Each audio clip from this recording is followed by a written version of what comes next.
पूर्ण स्त्री, आधा सच। अरे मनोरमा बहू, यह क्या? पैरों की बिछिया, हाथों की चूड़ियां कहाँ हैं? ऐसे ही चली आई कमरे के बाहर। जाकर ढंग से तैयार हो। माँ जी, दरअसल हाथों और पैरों पर घाव हो गए थे, इसलिए खोल दिए। कितने ही घाव क्यों ना हो जाए, कभी सुहाग का श्रृंगार नहीं हटाना चाहिए। यह श्रृंगार ही तो एक स्त्री को पूर्ण स्त्री बनाता है।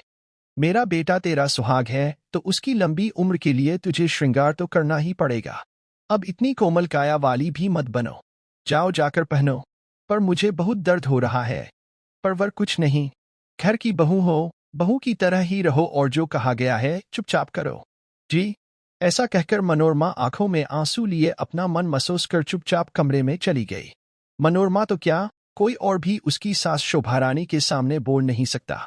शोभा रानी इस बड़ी सी हवेली की मालकिन, बिल्कुल दबंग स्वभाव की महिला, जो मुंह में आता है वही बोल देती। जब खुद शादी होकर आई थी तब सास तो थी नहीं, तो जैसे चाहा वैसे रही। लेकिन अब पक्की भारतीय सास बन चुकी है। कहने को मनोरमा इस बड़ी सी हवेली में 3 महीने पहले बहू बनकर आई थी। उस समय शायद उसे भी अपने भाग्य पर गर्व होता था। जो कहता था वह यही कहता था कि भाग्य तो यह लड़की लिखवा कर लाई है, जो इतनी बड़ी हवेली और खानदान की बहू बनी है। उसके माता पिता तक उसके भाग्य पर इतराते थे। आखिर इतराना जायज भी था।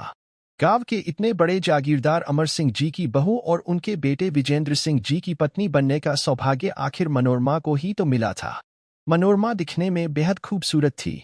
दूध से उजला रंग, काजल से काले बाल, काया ऐसी कि हर नवयौवना को लजा दे। जब जागीरदार अमर सिंह जी की मनोरमा पर नजर पड़ी तो उसे देखते ही उन्होंने उसे अपने घर की बहू बनाने का निर्णय ले लिया। और जब यह रिश्ता उसके घर पहुंचाया गया तो उसकी माँ तो उसकी नजर बार बार उतार रही थी। आखिर उनकी बेटी के भाग्य जो खुल गए थे।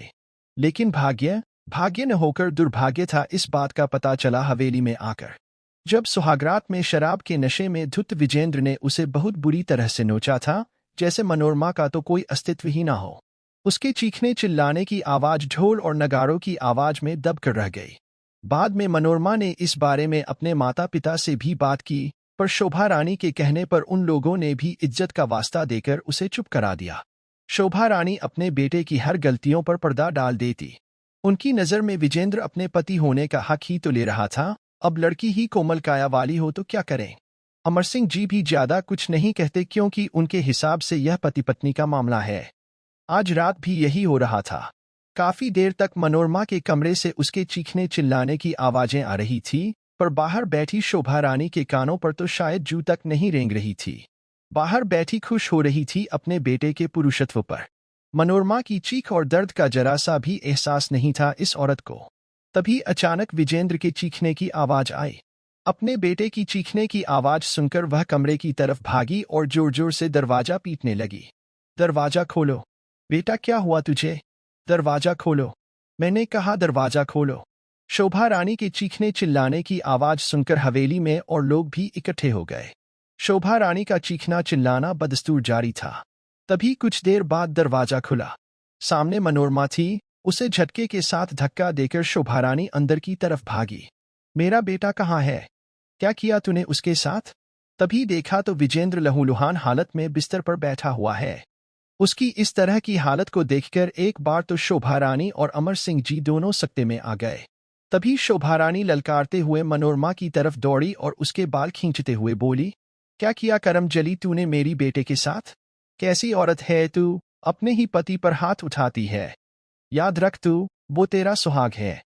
तेरे इस श्रृंगार का कारण भी वही है। तू पूर्ण स्त्री है क्योंकि वो है।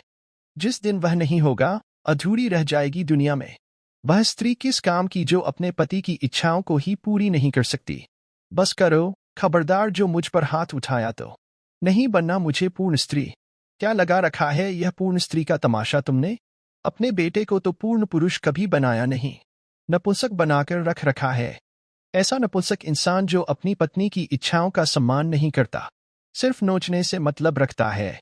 पूर्ण स्त्री उसी पुरुष को मिलती है जो खुद पूर्ण पुरुष हो। नहीं चाहिए ऐसा श्रृंगार, नहीं चाहिए ऐसा सुहाग। अपने बेटे के लिए पूर्ण स्त्री चाहती हो ना, तो पूर्ण स्त्री उसी पुरुष को ही मिलती है जो दिल से उस पुरुष को चाहती है।